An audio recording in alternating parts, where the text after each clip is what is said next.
если бы я спортом не занимался, я бы, наверное, был совсем другим человеком. Не тем, кто я есть сейчас. У меня бы мировоззрение другое уже было бы.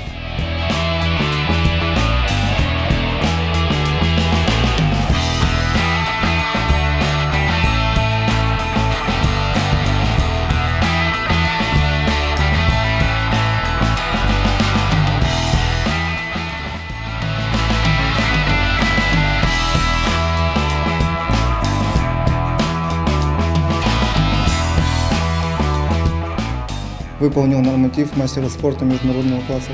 Это была моя мечта.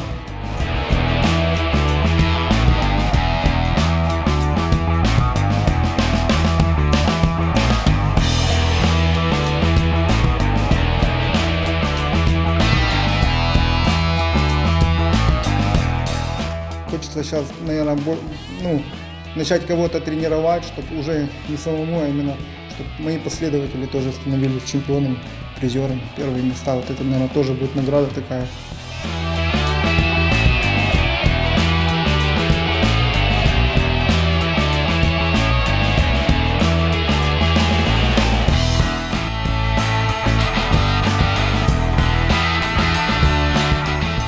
Родители, друзья, которые меня поддерживают, которые говорят, что это здорово, это круто, это тренер тоже меня поддерживает. Я чувствую себя счастливым человеком. Вот это самое главное. Вот эти вот моменты делают меня полноценным человеком. Я не чувствую никаких ограничений, я чувствую, что я нужен обществу.